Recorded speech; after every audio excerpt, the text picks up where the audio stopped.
anybody there? Hello, can you hear me? Yes, I can. Hey, good morning. Hi, nice to see you. Good morning. Well, thank you so much for, talking with me so early in the morning. I'm not sure what time it is over there, but it's very much appreciated. I'm in Mechanicsburg, Pennsylvania, so it's 9 a.m. So it's Oh, not okay, good, super good. I started to read some of your work and I couldn't remember where you were exactly. I was like, oh, if she's in California, this is going to be an issue. It's going to be like 6 o'clock over there. Yeah, I'm an early riser, but yeah, if you're reading it, you're probably thinking, wait, is she in LA? But that's one of the main reasons that I'm so excited to talk to you about life and craft in general, because you cover a lot of different forms. And so I find that remarkably exciting. And of course, I'm going to continue to read your debut, or it's not your debut, is it? It's my debut full length. Ah, okay. Yeah, Okay. I had a chapbook go out by Galileo Press in 2021, but yeah. Okay. Oh man, there's so much I need to talk to you about because I want to talk about that collection as well, the chapbook. Before we get into the works, I wanted to ask you about sort of how you got into the arts, how you started this creative journey, and then eventually your career, which is a multifaceted one as well. And oh, hi Kat. Just wanted to say hi. I know. So They're the best. this is Iris. Aw, the best co-writers. Yes, they are. So, would you mind giving me the lowdown on how you got into the arts, if there was such a thing, back in the day when you were younger? How did that start for you? Yeah, I don't remember when I started writing. I just know that I was writing, and my most vivid memory of writing as a kid was my grandparents had this lake house where at a lake where we used to go camping. They eventually retired and bought a lake house, and I got a an electric typewriter for I think my birthday or something. I spent instead of spending a lot of it swimming in the lake, I spent a lot of it with this electric typewriter and my whiteout, my correction tape, and my mom worked at a bookstore when I was a kid. She Oh, worked at a couple of them. This was when I was living in the Bay Area in California, in Cupertino. And she worked at one of the first Barnes and Nobles there doing events coordinating. And she worked at a clean, well-lighted place for books. And I vividly remember going to a lot of events as a kid and getting signed copies of everything from Louis Sachar's Sideways Stories from Wayside School.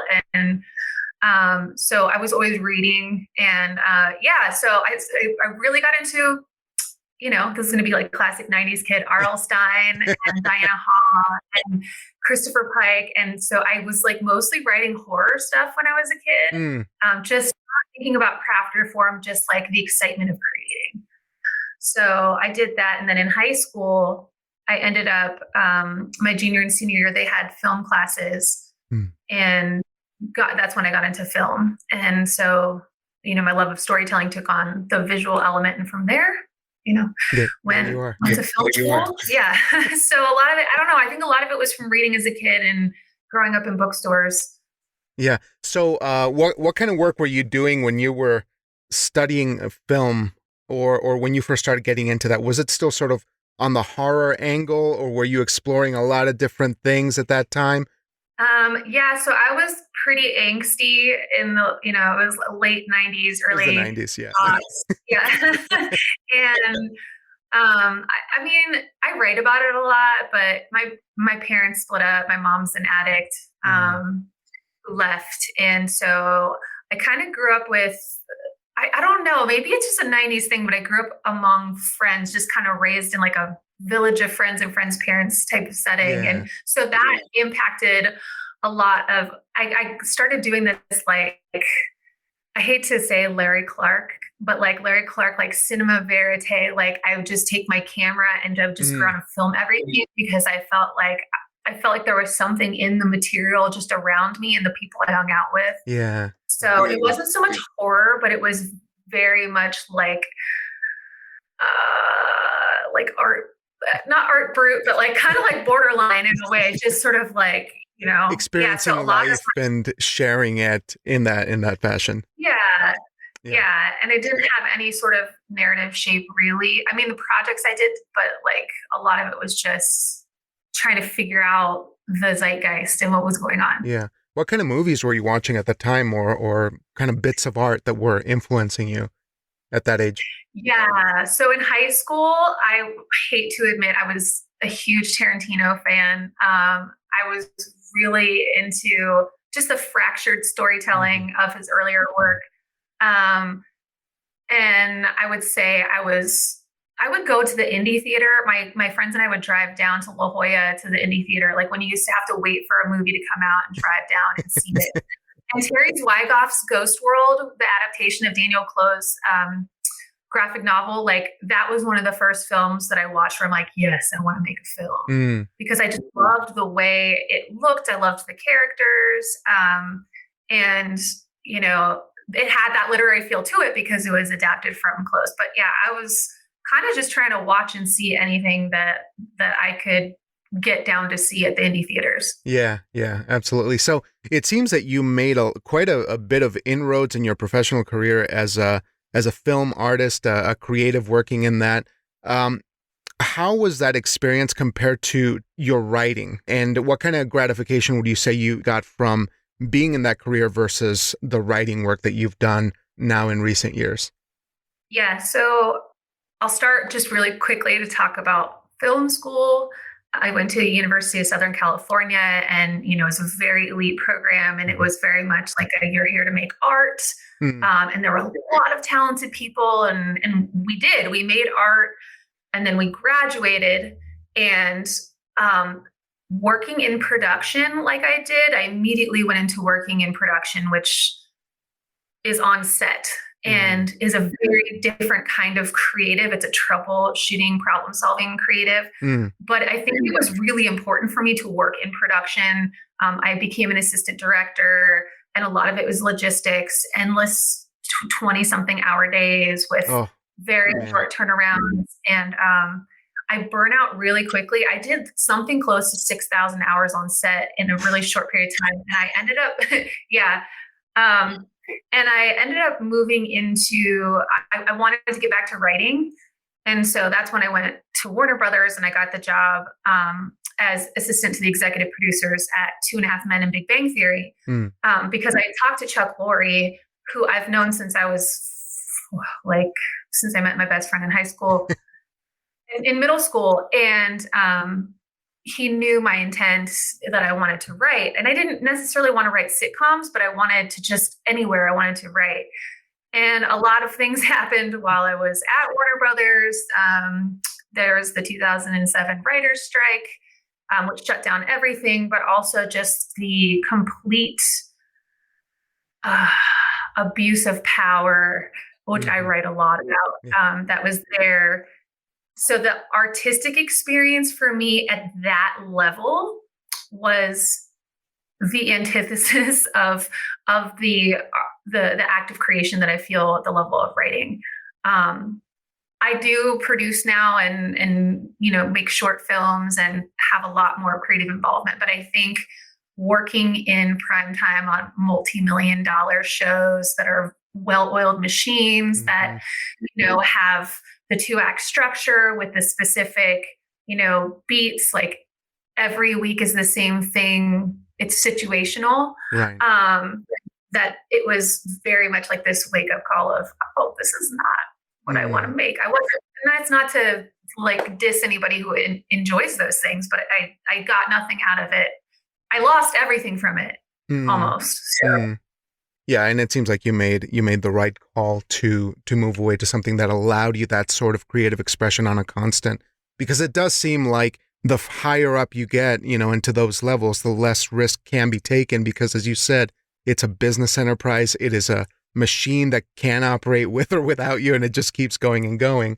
And I think that and it's run by, you know, powerful, abusive white men who want to write these boring cishet white, you know, storylines that are so toxic. And so anyway, in a way, it was kind of like voyeurism being there, but yeah. Anyway, but not participating. Yeah, no, but I think that's a really great point, because it is a major theme that you want to talk about and that you want to give access to newer voices, or voices that are often disenfranchised and don't really have a chance to get to that. But you feel like that was the core beginning of that mission for you? right around that time? I think it was.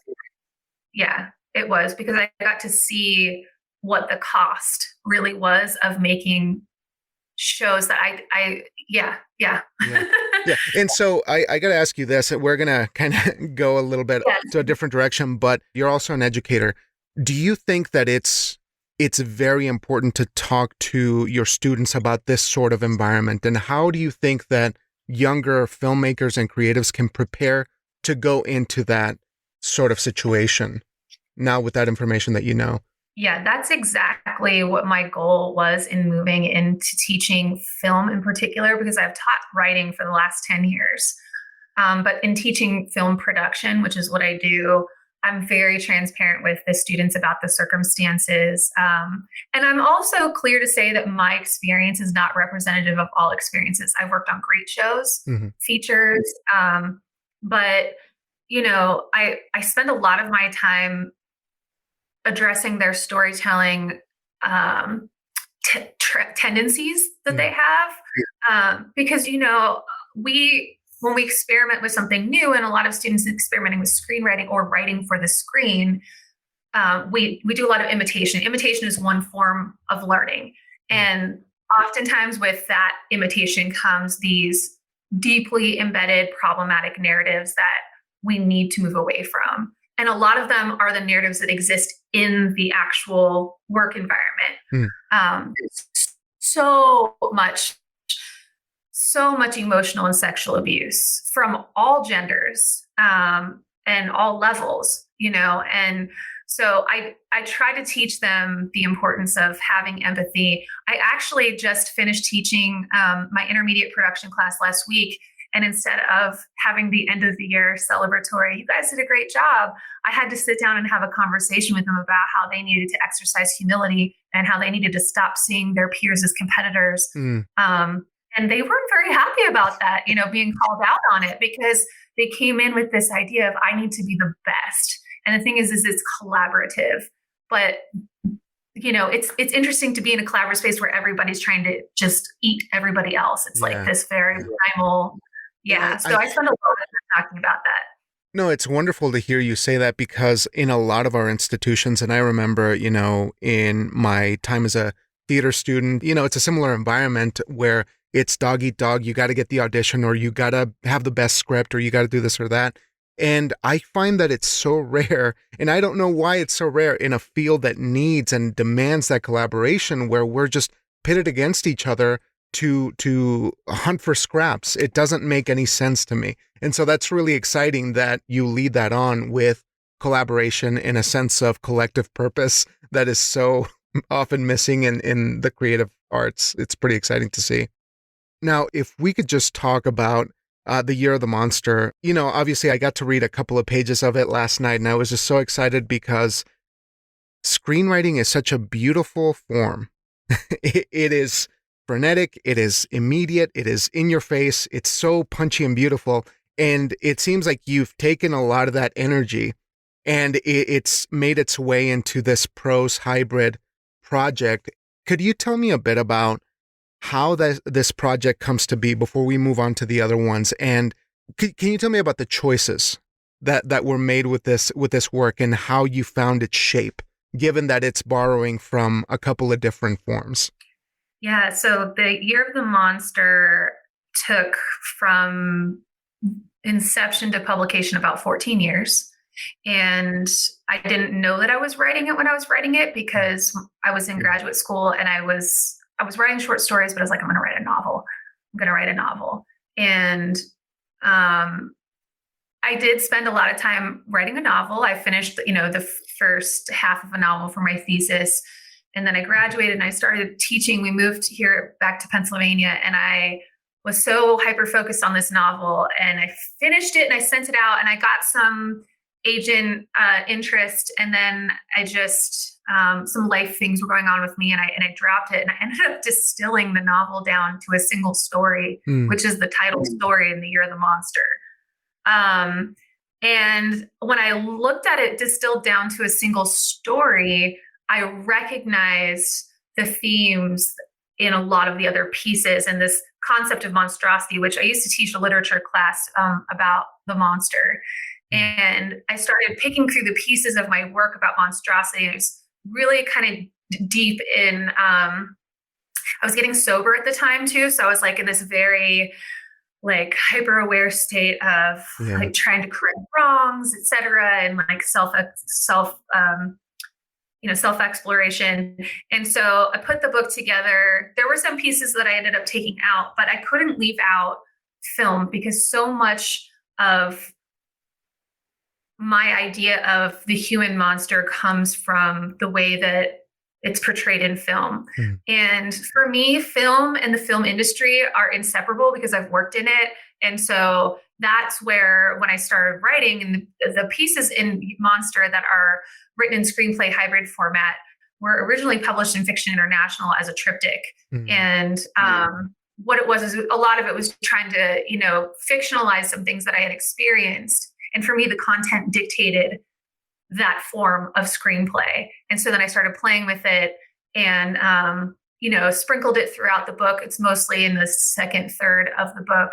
But for me, the stories that don't involve film still speak to those passage or those dispatches that have the screenplay format in them. And yeah, I just absolutely love the screenplay format. I fall into it really easily. That's why I used it for, my next book. But so that book went through like some significant changes when it was under contract with Unsolicited for about 2.5 years. It got accepted right the month before the pandemic started. And then I remember thinking, oh my God, can I wait 2.5 years to put this book out? Because it's already been so long. Wow. And it actually ended up having, in my mind, more relevance for me after the fact of like, what do we do, when faced with the potential, end of times or, whatever. So. Yeah, it seemed like it was fated to wait out just a little bit longer to add another layer to the theme, to add a little bit more expression there. With a project that has been lingering so long, did you feel like it would ever get made? Was there a dark moment or just did you ever feel like it was going to be scrapped?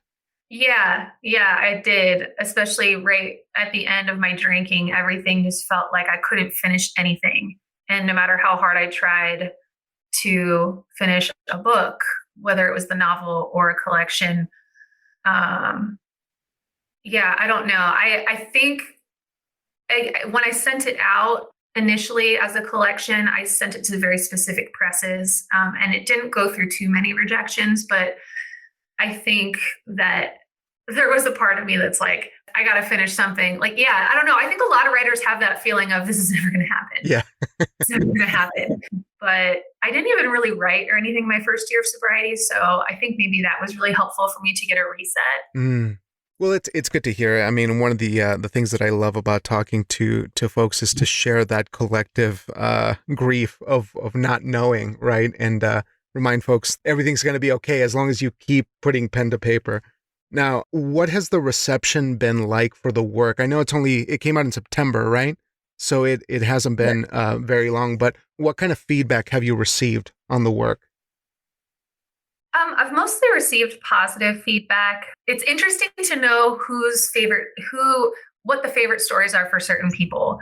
And it's always surprising to me. I spoke to a woman, a friend of mine who teaches in San Diego at Grossmont College, and she was saying how much she liked There Are No Secrets in the Constellations, which was the hardest piece for me to publish before the book came out. And I just remember thinking, like, I don't care if anybody doesn't like this story, it needs to be in here. And nobody ever really said anything about it, so I was really surprised.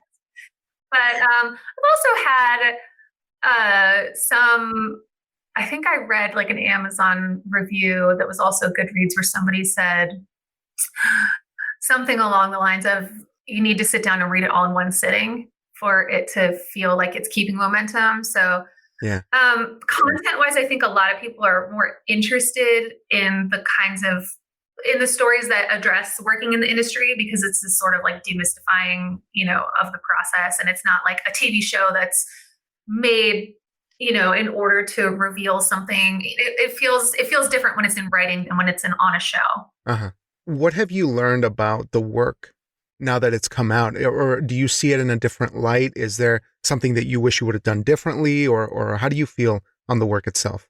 The book is exactly what I wanted it to be. And so it taught me that patience is important. Unsolicited Press is very, very detail oriented in their editorial schedule. And they do a lot to support their authors.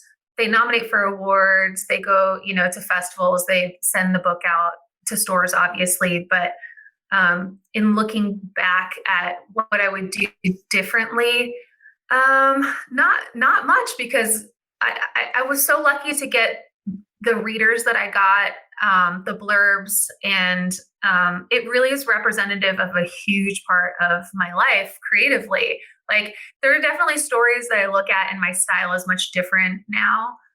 That was what was interesting in editing the book and going through it, because I ended up putting out a chapbook while that book was under contract. And in working with this other editor, Barrett Warner at Galileo Press, he helped me identify some things in my writing that I went back to Monster and went through and did this edit of style, not to eliminate things, but to really just kind of chisel it down to what I wanted. So I wouldn't necessarily do anything different with that book.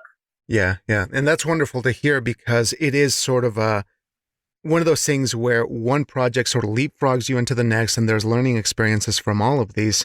But let's segue for a moment, because when I saw in your bio these words, and I might add, these are my favorite words in the entire world: hybrid chapbook / concept album. I said, this sounds like the coolest thing ever. I need to know how this happened and sort of the impetus to create something like this. It really drew my attention. Well, the concept album part was from my editor, Barrett Warner, because he heard the music in it.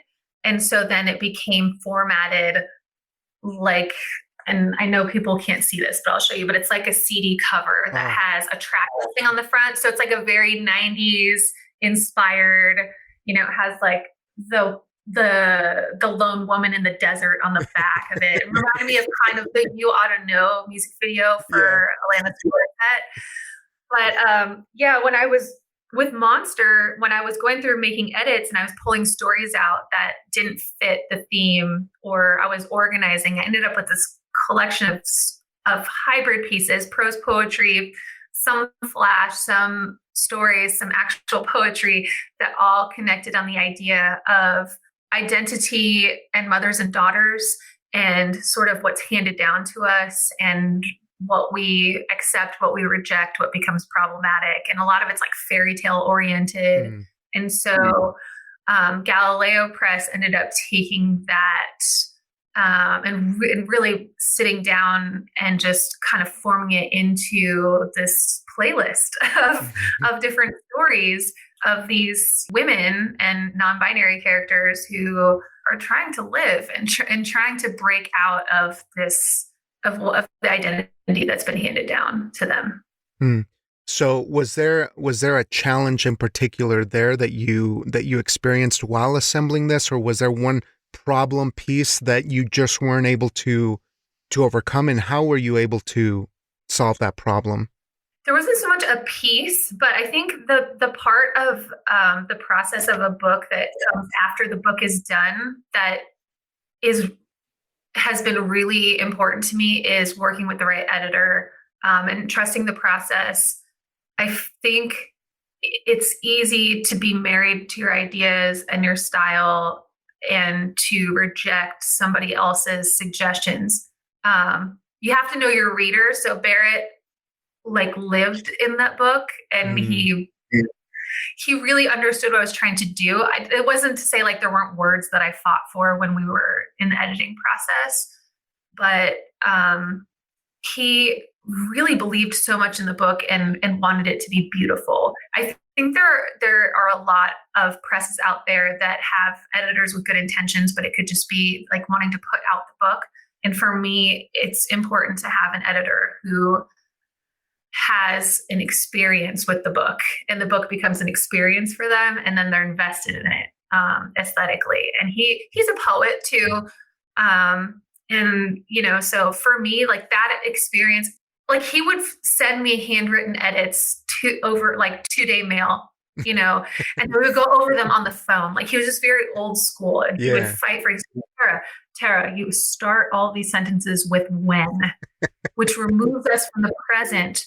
So think of it this way, instead of when I become a woman, just I become a woman or something like that. Yeah. And I was like, oh my God, using these prepositions everywhere. So Oh, that's beautiful to hear because, when somebody takes that much care, right, they want you to have the information. It's still handwritten. It's still very old school. I think there's something that we're missing out on in that way. But how does one go about finding somebody like that?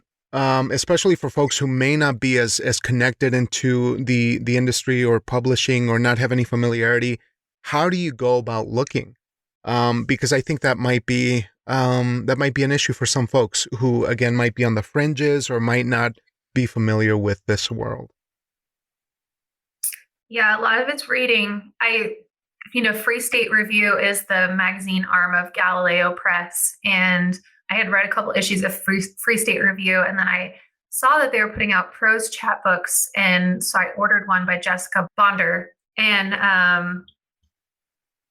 I loved it. I really loved just I don't know, for me, it was like painting with light. I think it's actually called Light and Bell. Mm-hmm. And I liked it. And then I saw that they had an open reading period coming up. And I read some other stuff from them too. And I liked that they published poetry as well, because the hybrid chapbook had poetry in it. So for me, it's a lot of reading and seeing what's reviewed also in literary magazines. And yeah, chapbooks are not a lucrative business, right? Like chapbooks are, they're limited run. I think we printed 300 copies of Blood Histories, sold almost all of them. But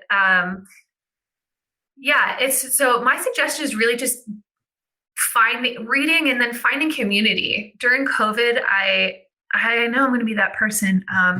During COVID, I really got into the literary Twitter community, and which has problems too. But I mean, that's where I encountered you. So it's wonderful. But it's where I've found some of the best work to read in magazines. And for me, it's not about, for the work that I've created, it's not about making a bestseller list. I have not created I don't, like, Blood History is obviously a chapbook, not going to be on the bestseller list, but the connections I've made with people who've read it, the MFA program at San Diego State had me for the Living Writers series, and the students had to read Blood Histories. And I remember several students saying certain things, but this one younger man, like, nearly crying and saying about this one poem about being the child with broken geometry. And he's like, this poem spoke to me, and I just felt less alone. And I'm like, you could write the book just for that one person to feel less alone. So yeah, reading, getting outside of your comfort zone and reading stuff that maybe you wouldn't necessarily find on the Barnes and Noble bookshelf. It's incredible to which hear. Is hard. Yeah, very, very hard. But I think a lot of us turned to Twitter and found that it was a more receptive community than we otherwise would have thought. It definitely, since the pandemic, it's changed my mind. But these are phenomenal tidbits to take away, especially for folks who are interested in finding quality of life in the work that they do, rather than slave away for something that might be unattainable or, I guess, reserved for very few people who are in the echelons of something. But do you feel like it's easier now for you to be at peace, having done all of this work in the industry and having lived it and said, that's not for me? Is that what everyone needs to do, to try it out and then say, if this isn't for you, don't stay in the machine, move out? Do you mean the film industry? Yeah, because it seems like you went, sorry, I was thinking of, I mean, you've lived a lot of life, you've had a lot of experiences, and it feels like the only way to get to where you're at with that level of peace and confidence in yourself is to just go head first into the hardest things possible. This is probably my best year creatively, so it's really easy for me to feel at peace right now. my book came out, it was received well. I get to travel for a mini book tour. I get to do podcasts with people like you. I get to do all this fun stuff. So yeah, it's, I feel like, oh, everything was a good decision. It was a great decision to move out of that, crappy little apartment on Franklin Hill and Sunset Junction. But I know just for me, I mean, it's a place, there are people where that is their place, and I hope they go and they change it from the inside out. For me, I do feel like it was the right decision. I do feel more at peace. I feel like I have a purpose in what I'm teaching now, and that may change too. I think being open to not knowing what's going to happen and not having this tunnel vision trajectory that I had for so long of, I'm going to go to the best film school in the world, check that box, and then I'm going to work on the #1 television show in prime time in 2008, check that box. And it was the boxes that were checked, but the internal boxes were not being checked, So I have a lot of students who will graduate and say like, yeah, I got this great film gig and it looks great on paper, but I just don't like it. Or, so there's a lot of disillusionment that has to happen, the demystifying for me. And also recognizing I moved out of LA like quite a while ago. And I've visited since then. I flew out to do a web series, to watch a stand-up routine that was supposed to be turned into a web series. And I did go and produce this web series in 2019. And that I will probably write about at another time. So much interesting stuff with that. And it didn't come to fruition because of a lot of the same type of personality things that I had been there before. But yeah, I do feel a lot more at peace in doing what I'm doing. And, once a book comes out too, you do feel a little bit like, okay, it did happen. But I'm just consistently looking at like, I'm in the throes of like, what do I want to do now? Like, what do I want to read now? And what do I want to experience now? And what do I want to write about? There's a beautiful sense of freedom there that maybe you wouldn't have had otherwise had you stayed in certain places. But I don't want to take up too much of your time. I just got a couple more, but I am very interested to hear about your latest book, which is coming out here in 2023. Can you tell me a bit about what it's about and what are we looking forward to when we get that book? Yes. So They More Than Burned is coming out from ELJ Editions March 15th. It was originally slated for August 2023, but they had an opening in the catalog, so we pulled it up. And it's a hybrid collection, very heavy on the screenplay, script writing, script documents. Hybrid. So it is kind of the culmination of a very long time of me reflecting back on being a teenager during the turn of the millennium, Y2K, 9/11. And I had this, so just to kind of like say generally like what inspired it first is I have these tapes that when I was in high school, I was in a film class and I was filming everything like we were talking about earlier. And then the day after 9/11, I went to this house that we used to party at called Yellow House. And I vaguely remember that maybe an adult owned that house, but most of us were just kids hanging out. It was our party house.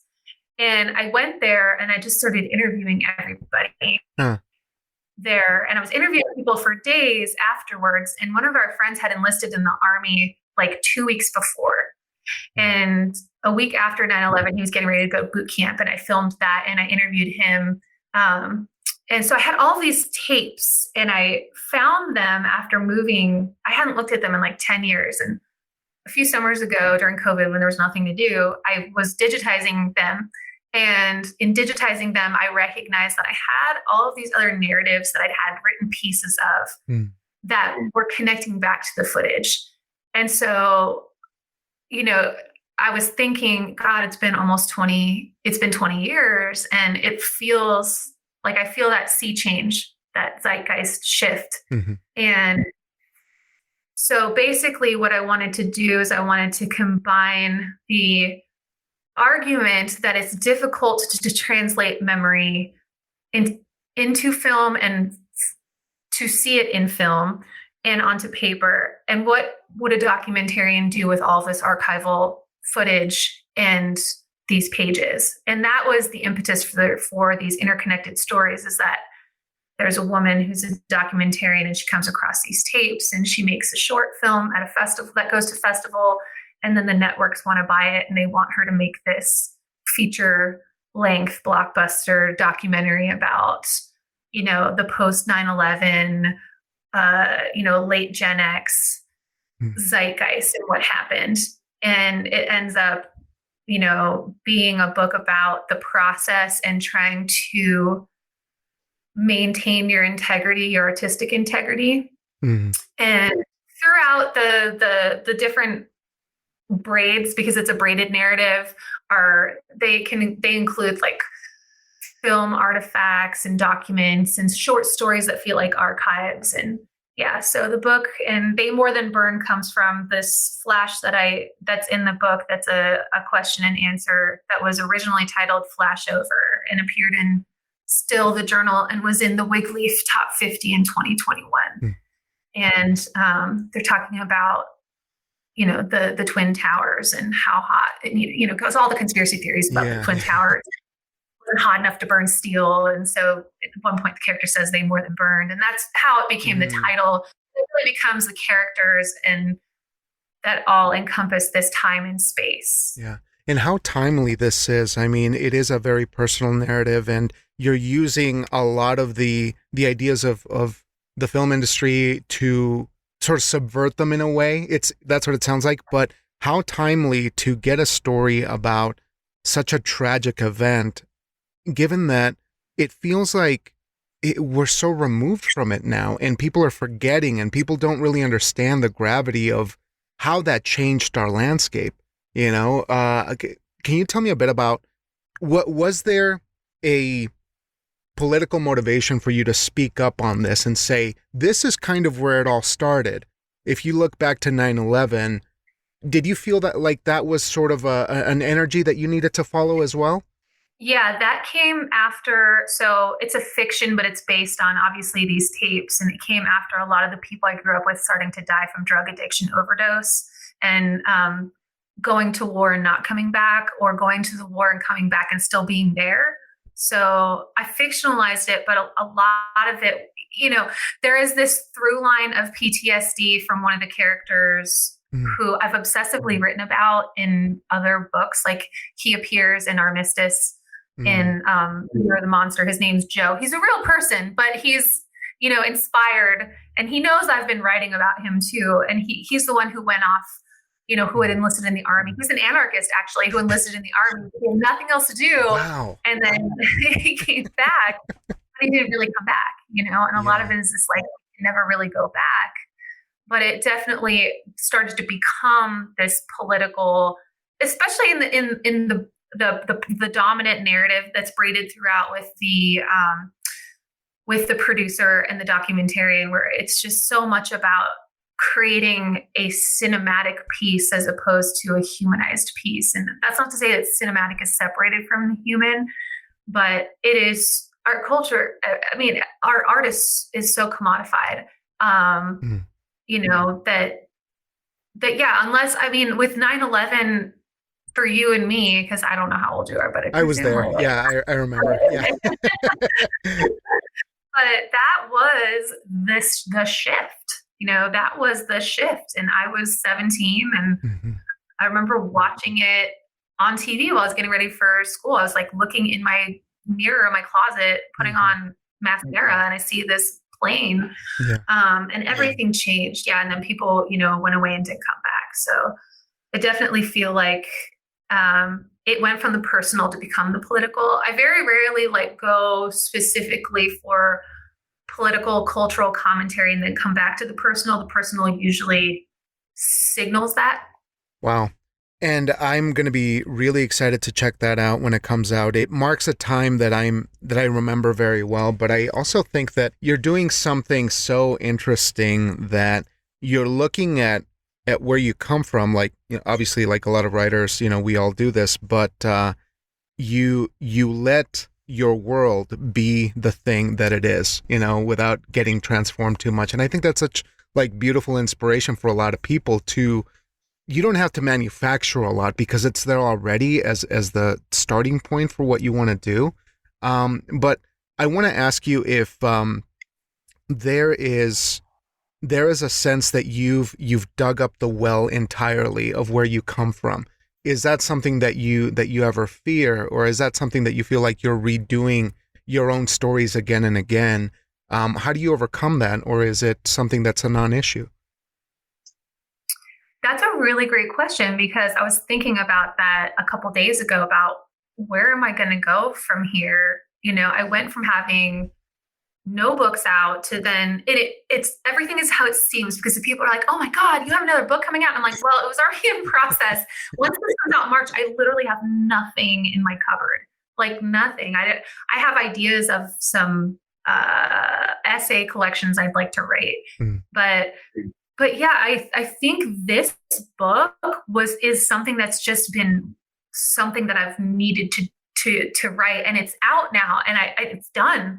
Like I don't think that I'm gonna write about these characters again. I don't know if the film industry is ever gonna not be a character in my stories. I write a lot about addiction, just being, you know, sober, and They More Than Burn has a huge recovery narrative in it.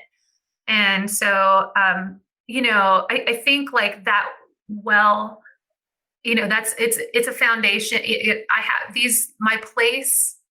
my perspective on place continues to change. Yeah. So I think I've finished with this book.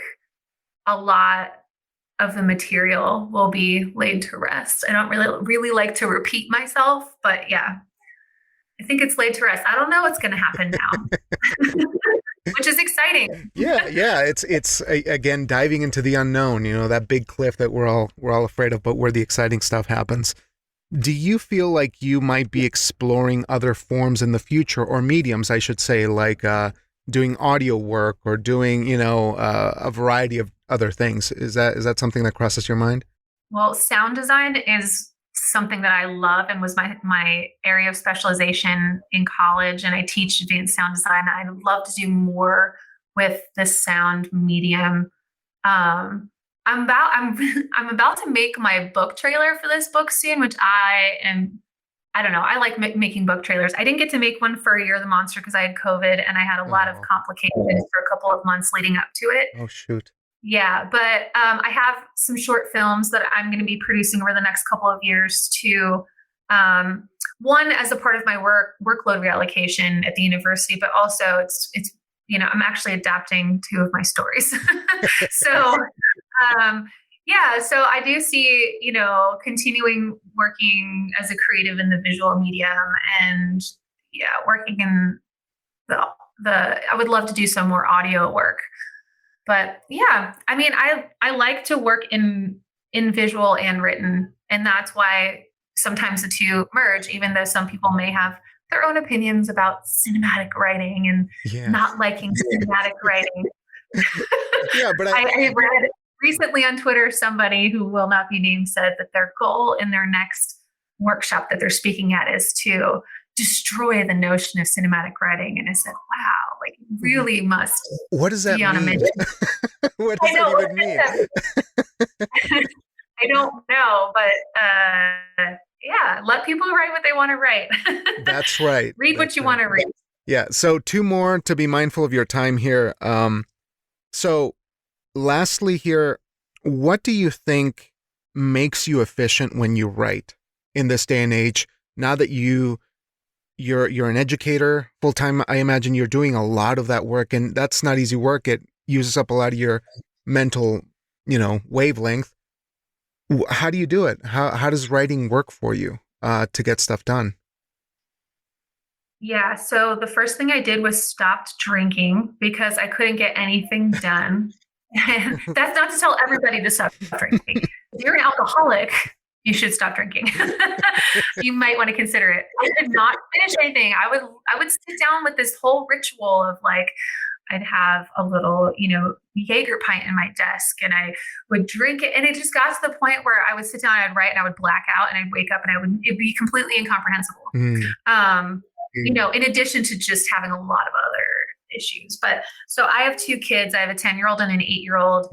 And, I like to be present for them. So what I do when I'm in the throes of writing something or on a project, I write from 4 to 6 a.m. So I wake up very early. My cats love it. And I do what I can in that time. Kind of juggling stuff right now, like finishing proofs. And I'm lucky to have a partner who is supportive and a participant and allows me to leave. But yeah, I have to set boundaries. I tell my students I don't check my email after 5 p.m. on weekdays. Unless unless we have like some big, unless if they're on a film shoot, they'll have my phone number, they can call me. But I really had to set boundaries because I didn't used to have those, and I would grade it. I would check email all hours of the day. So I also tell them I respect their time and boundaries. So yeah, I don't even forward my work email to my phone. My husband does. A lot of people I know do, but I don't do that because I can't. And I know that's not possible for everybody, but for me, I can't have that there. See it. I'll just get distracted by it. So to get the work done, for me, I know my most creative time of day is 4 a.m. I know that's not the time for a lot of other people, but if I were to wait till the end of the day, I would never write anything because I would be done teaching, having dinner with my family, being present with my kids. I would be completely sapped of energy. So if my writing is really important to me that day, then I get up at 6 and I do it. I mean, at 4 and I do it. What would you say to those who don't feel like they have a pathway to a career? Because obviously I know that we have to redefine career. Sometimes it doesn't matter if you get to the upper echelons of any industry, but what would you say to somebody who feels hopeless in not being able to express their creative spirit? The opposite of fear is faith. So I think hopelessness comes from fear. And it's hard because I think there's intellectual acceptance and emotional acceptance. And while intellectually we can accept, yes, anything can happen. I can meet, I could have a chance meeting with an editor or a producer or something like that. Emotionally, how do we get through the day to day emotionally? And I think hopelessness, if it's an enduring feeling, really getting to what the thing under the thing is and what, for me in my moments of hopelessness, I think a lot of it was just a fear that I wasn't being authentic or that I was lonely. Because for me, writing is very much like it's collaborative, it's community building, it's connection. I think it was a Lit Hub article that Melissa Phoebos wrote a month or two ago, but she was talking about silencing the critics and writing just for those people who need your work and not thinking about, oh, someone's going to dismiss this, for instance, the cinematic writing. Oh, it's cinematic writing. Such and such big writer hates cinematic writing, but there are people who need your work. Like that one student who read Blood Histories, he told me he needed that. And I don't know who's going to need it. I know that I need it. So if I'm writing something and it fills me with hope when I look at it, or it makes me feel like I've articulated some aspect of the human condition, I have to be able to rest easy in that. I don't know how to alleviate the pain for people going through hopelessness other than recognizing each day is a new day and things are in constant flux. And the thing that I would do, though, is get a community. I have some close writer friends that I've met through Twitter. So I'm meeting one of them in Las Vegas on Thursday. My family's going to Las Vegas for my husband's 50th. And she and I have been messaging through Twitter, and we're going to meet in person on Thursday. And, oh, cool. Finding other writers it can be very hard to find other writers if you don't have a connection, but even just people who are your readers and understand what you're trying to do. Even if you're just reading poetry with somebody in a backyard, like this poet writer group that I was in, and I was the only fiction writer and they were all poets. Just sitting there, though, gave me hope that other people are there trying to make sense of this crazy existence on this planet. Keep trying. Amazing, and a beautiful note to end on. So, Tara, I want to thank you for your time, for sharing so much about your experience and how to overcome so much. But more importantly, I want to thank you for reminding us to go our own way, to live in the hybrids, to do something that is not necessarily in one lane or another, to just be true and honest. It's remarkably inspiring, and I really want to thank you for your time. It's been awesome. Oh, Jaime, thank you so much for inviting me. I'm humbled.